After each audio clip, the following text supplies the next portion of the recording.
చూశాను నేను. ధైర్యంగా ఉన్నాడు, బాగానే ఉన్నాడు. మీరు రాంబాబు ఎక్కడ? ఫస్ట్ పేజ్ మనం సుభద్రాపురం సార్, శ్రీకాకుళం జిల్లా సార్. మీకు 24% burn sir. 24% first bed first bed రెండో బెడ్ వచ్చి 50. చంద్రశేఖర్ గారు రెండో బెడ్.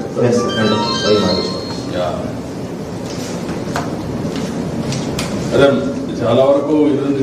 ఇది పర్లేదు, 24% దగ్గర ఏం కాదు, బాగానే ఉంది, రికవర్ అవుతున్నాడు. అవుతాడు కొద్దిగా బ్లాస్ట్లో వచ్చినటువంటి ఈ పెంకులు వస్తాయి కదా, అవి అక్కడక్కడ ఇదైనాయి. దాన్ని తీసేసి ప్లాస్టిక్ సర్జరీ చేస్తారు. నార్మల్ సపోర్ట్ చేస్తారు. మీరమ్మా? జగదీశ్వరరావు థర్డ్ ఎల్కోటమ్మా. బాగానే ఉన్నాడమ్మా. 10% బాగున్నాడు. చూసాను 10% హై ఇంజరీ ఉంది అక్కడ. మాట్లాడాడు. ఇది ఎస్కోట కదమ్మా? ఎస్కోట నియోజకవర్గం. మాట్లాడాడు, బాగానే ఉన్నాడు. ఆయనే చెప్పాడు, రాజవాకలో ఉన్నాను నేను, కాపురం ఉండేది, ఎస్కోట నాదని చెప్పాడు. ధైర్యంగా ఉన్నాడు. మీరమ్మా? నారాయణ. ఇది 6. మనం చూసిన ఏ పెట్టి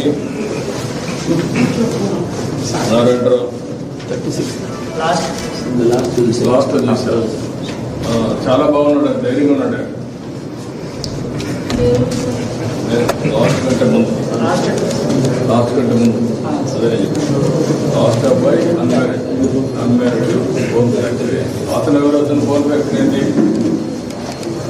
బోన్ ఫ్రాక్చర్ శివ రత్నం ఉన్నారు. నారాయణ కూడా బాగానే ఉన్నాడు. మీరేం అక్కర్లేదు. దేవుడమ్మా 50% బాగున్నాను. మనిషి ధైర్యంగా ఉన్నాడమ్మా. ఆయన అందరికంటే ధైర్యంగా ఉన్నాడు. కానీ ఏం కాదు, అవన్నీ కూడా ఆపరేషన్ చేస్తారు, చిన్న చిన్న తీసేస్తారు. నువ్వేం అదే పడక్కర్లేదు. మనిషి కూడా అందరికంటే ధైర్యంగా ఉన్నాడు. అందరికంటే మీరు అదే పడి మీరు ఏడ్చి వాళ్ళ దగ్గర పోయి వాళ్ళని గౌరవం చేయండి. దానివల్ల అదే పడిపోతారు.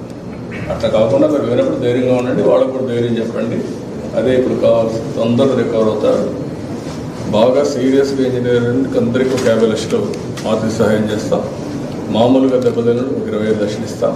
వీళ్ళందరికీ ఒక 50 లక్షలు డబ్బులు ఇస్తాం. మీరు ధైర్యంగా ఉండండి. మీరేమో అధైర్యపడదు. అంతా ట్రీట్మెంట్ ఎంతైనా ఖర్చు పెడతాం. నేను అందుకే వచ్చాను. నిన్నటి నేను మానిటర్ చేస్తున్నాను. జరగకూడదు, జరిగింది, అది మన చేతల్లో లేదు. కానీ ఇప్పుడు ఏం చేయాలో నేను చేసి చూపిస్తాను. సరేనా? 57% ఉందమ్మా. కానీ అందరికంటే అతను ధైర్యంగా ఉన్నాడు. చూశాను.